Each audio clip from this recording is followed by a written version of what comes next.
দর্শক, আমরা একটু জিয়াউর রহমানের সমাধিস্থলের প্রবেশ পথে যেতে চাই। সেখানে আমার সহকর্মী সাইফুদ্দিন রবিন আমার জন্য অপেক্ষা করছেন।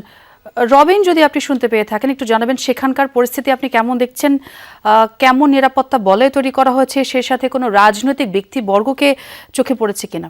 ব্যাপক নিরাপত্তা বলয়, র্যাব, পুলিশ, বিজিবি এবং সেই সঙ্গে সিএসএফ চেয়ারপারসন সিকিউরিটি ফোর্স, তারা প্রত্যেকেই সতর্ক অবস্থানে রয়েছে এবং বিপুল পরিমাণে সদস্য মোতায়েন করা হয়েছে এই শেরেবাংলা নগরী জিয়াউর রহমানের কমপ্লেক্স বা জিয়া উদ্যানকে ঘিরে। বিএনপি মহাসচিব মির্জা ফখরুল ইসলাম আলমগীর খানিক আগে এসেছেন এখানটায়। এর আগে নেতাকর্মীরা দুপুরের আর্থিক বলে আসলে নিরাপত্তা বলয় সৃষ্টি হওয়ার কারণে বড় ছেলে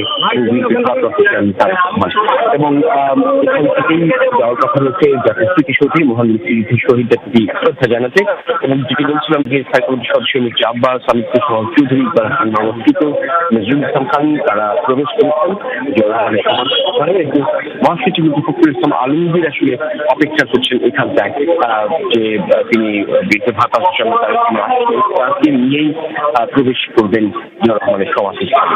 বাইরে অন্যান্য নেতৃবৃন্দ অর্থাৎ এই দলের বিভিন্ন পদে থাকা নেতৃবৃন্দ আসলে প্রবেশ করতে পারছেন না, শুধুমাত্র সদস্যরা আসলে।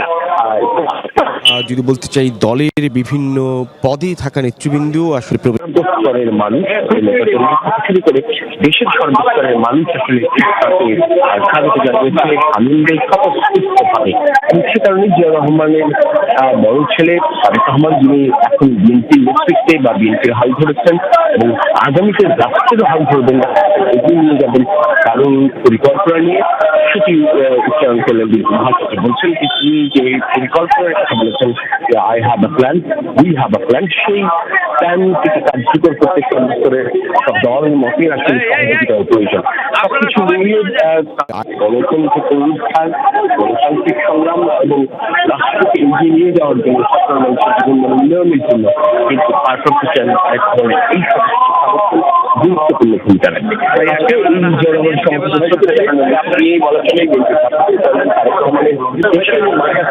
এক ধরনের রাজনৈতিক কর্মকাণ্ডের সূচনা হলো এবং আনুষ্ঠানিকভাবে শ্রদ্ধা বলাই চলে। বেশ কিছু কর্মসূচি আগামীকাল সকালে ভোটার নিবন্ধন কার্যক্রম সম্পন্ন করবেন এবং এর পরপরই কথা রয়েছে মুখপাত্র খবর জিয়ারত করার এবং তারপর সেটি পথে যাওয়ার পথে জুলাই গণঅভ্যুত্থানে আহতদের দেখতে যাওয়ার কথা রয়েছে পঙ্গু হাসপাতালে। সবকিছু মিলিয়ে ব্যস্ত কর্মসূচি এই টানা 3 দিন। এরপর ধীরে ধীরে রাজনৈতিক কর্মকাণ্ড, নির্বাচনী প্রচার, মনোনয়নপত্র জমা দেওয়া, সেই সব কর্মকাণ্ডে সংযুক্ত হবেন বিএনপি ভারপ্রাপ্ত চেয়ারম্যান তারেক রহমান।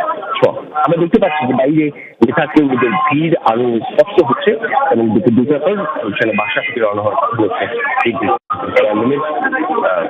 জিয়াউর রহমান সমাধিস্থল। রবিন, আমরা দেখতে পাচ্ছি ইতোমধ্যে কিন্তু নেতাকর্মীদের সমাগমও আমাদের চোখে পড়ছে। বেলা গড়ানোর সাথে সাথে তাদের উপস্থিতিও আসলে বাড়বে এমনটি প্রত্যাশা, এবং আপনি যেমনটি বলছিলেন ব্যাপক কঠোর নিরাপত্তা বলয় আসলে তৈরি করা হয়েছে এবং তারেক রহমান এখনও কিন্তু বাসাতেই অবস্থান করছেন। কিছুক্ষণের মধ্যে তিনি বের হবেন, সেই খবরও আমার সহকর্মী রেদওয়ান আমাদের জানাচ্ছিলেন এবং তিনি যখন নাগাদ পৌঁছাবেন জিয়াউর রহমানের সমাধিস্থলে সেই খবরও আপনার কাছ থেকে জানবো। আমার সহকর্মী রাব্বি সিদ্দিকীও কিন্তু আমার জন্য অপেক্ষা করছেন, তার সঙ্গে একটু যোগ দিতে চাই। রাব্বি, যদি শুনতে পেয়ে থাকেন আপনি যেই জায়গাটিতে এখন অবস্থান করছেন সেই জায়গাটির খবর আমাদের জানাবেন। নেতাকর্মীদের উপস্থিতি কেমন, তারা কি বলছেন, কতটুকু উচ্ছ্বসিত তারা, সেই খবরটা জানতে চাই। এখানে এই আমাদের পাশে পুলিশ, র্যাব সহ আইনশৃঙ্খলা বাহিনীর বিভিন্ন সদস্য তারা নেতাকর্মীদের ইচ্ছা আনন্দ তারা দিতে না পারে ভিতরে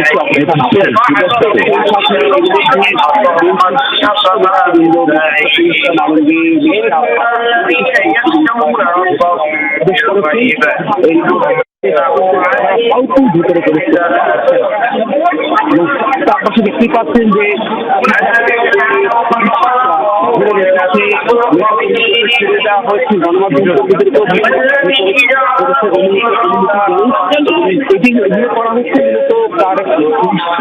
নিরাপত্তার জন্য তারেক রহমান মূলত তার নিশ্চিদ্র নিরাপত্তা তিনি এসেছেন এবং তার আশা উপলক্ষে বিএনপি নেতাকর্মীদের মধ্যে উৎসাহ আনন্দের কমতি নেই এবং যখনই শুনেছেন যে তিনি এই ভিড় ঠেকানোর জন্যই এই মধ্যে আমরা জানানোর চেষ্টা করছি যে ভাবে নেতাকর্মীদেরকে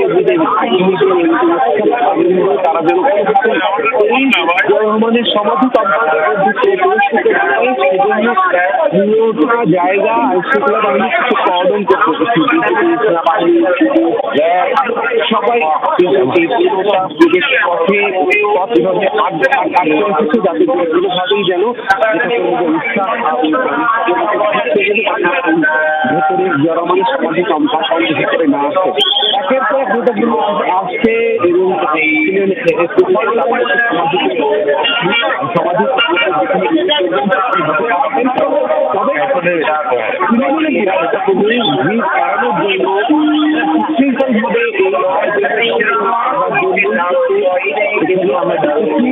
যে বিএনপির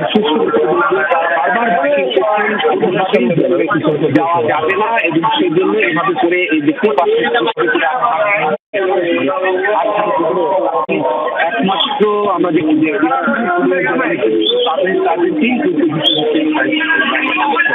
এবং এইভাবে দ্বিপাক্ষিক নেতাকর্মীরা দ্বিপাক্ষিক ছড়িয়ে ছিটিয়ে আছে এবং তাদের আসলে আজকে আনন্দের দিন গতকালই তাদের নেতা বিএনপির সর্বোচ্চ নেতা বিএনপির ভারপ্রাপ্ত চেয়ারম্যান তারেক রহমান কিছুক্ষণ বাংলা নিয়ে আসছেন শহীদ প্রেসিডেন্ট জিয়াউর রহমানের সমাধি প্রাঙ্গণে জিয়ারত করে তিনি আবার এখান থেকে চলে যাবেন